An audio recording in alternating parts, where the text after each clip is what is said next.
Magandang araw po muli mga kaibigan, at ngayon po sa araw na ito makakasama natin si Dr. Helen. Dr. Helen, ikalawang araw na natin ito ngayon. Opo.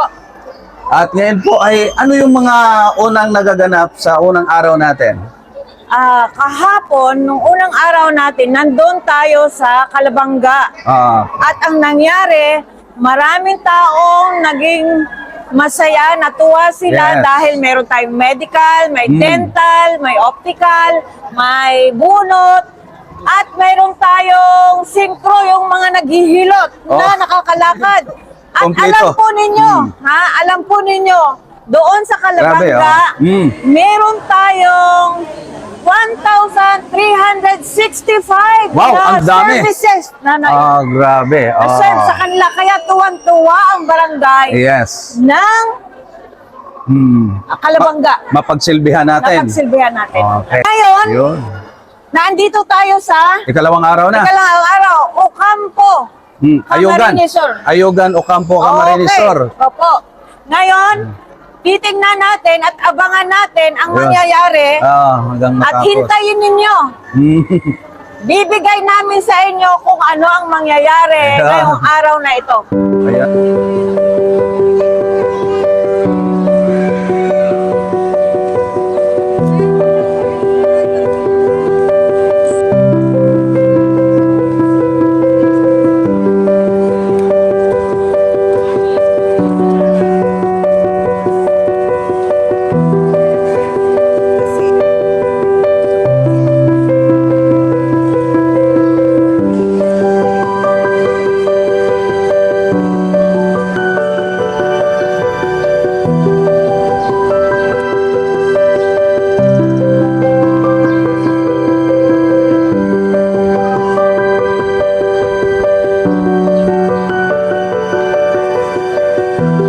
First time po ito nangyari dito sa Barangay Ayugan na ang mga medical personnel is galing pa sa ibang country. Ayun. May kasamang bishop, may kasamang... Thanks God po. Yes po. Opo. Karamihan dito minsan nagpo-purchase kami ng mga medicine na mga pang-maintenance nila. Kaya ng mga sa high blood. Kapitana, ito pong medical mission na ito ay nakakatuwa sapagkat pinagsama-sama ito ng mga doctors, Maynila, kami, at pinangunahan ito ng Self Community Foundation ni Dr. Helen at ni Dr. Lorna Imperial. So tayo po ay magpapasalamat din sa kanila sapagkat ginagamit din sila ng Panginoon para sa ating mga kababayan. Aking pasalamat namin sa nag-organize nito. Apo, yun. Yung mga taga-kababayan din namin. Apo. Si Miss Winnie Violino Yun, and the yun. sisters. Salamat po. Yun. And the sisters, maraming salamat dahil napili ang barangay namin para mabigyan ng medical mission na kagaya na. Namin ang lahat ng pagpapala mo. Salamat po sa mga sponsors, Panginoon, ng medical mission na ito. Salamat po sa mga doctors na naririto. Ayan dito na nagmamahal sa barangay dito. At salamat po. Kasama na po kung sila mga bata ng tumo.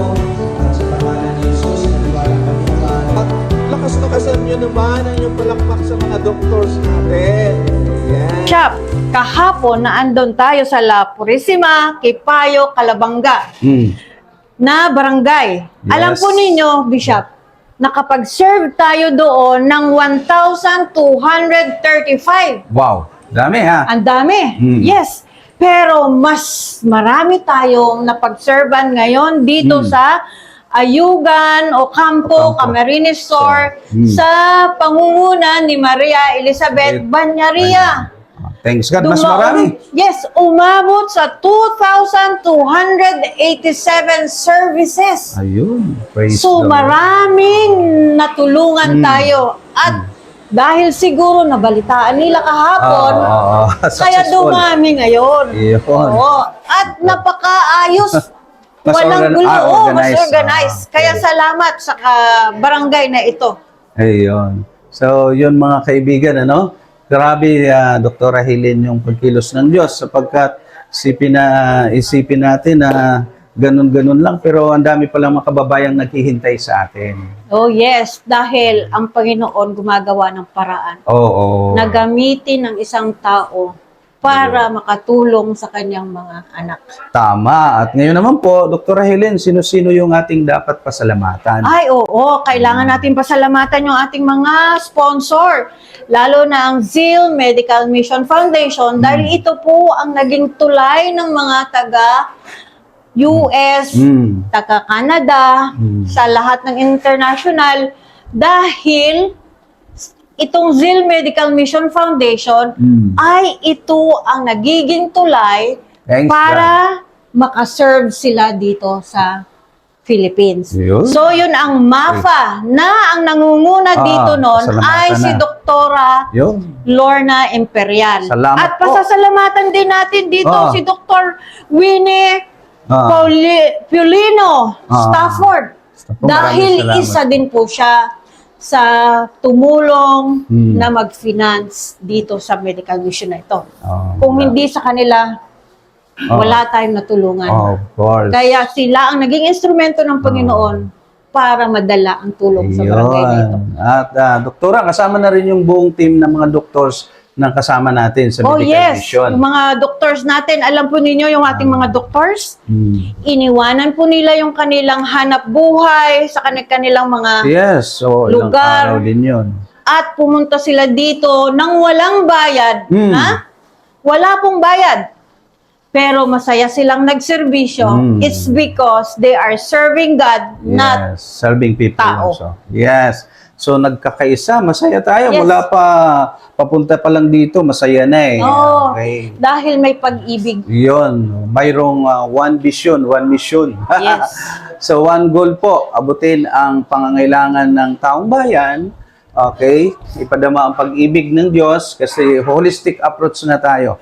Kaya ano pa ang ating ibalik sa Diyos ng papuri? Pasalamat, Papuri Doktora. at pasalamat. Salamat sa Diyos talaga. At hilingin natin na patuloy tayong tulungan ng Panginoon, Bishop, na itutuloy natin itong mission natin. Yun, hindi lang ito. Hindi lang dito. Yun. Meron pa tayong ibang mga barangay Oh, at mga kapwa Pilipino na matutulungan. naaabutin. Naaabutin. Yun. Tama. So, Doktora, tayo magpapaalam na po ngayon by the grace of God. Kita-kita tayo ulit sa sunod na medical mission. Tama. Okay Dahil po. may kasunod pa ito. Ako po si Bishop Eligene Dauba. Ako naman po ay si Helen Sulweta. At magkita-kita tayo muli sa susunod na medical mission dito sa I Love Jesus Mission. And then to Berital, cut off na din muna sila kasi nakakain, kain muna sila.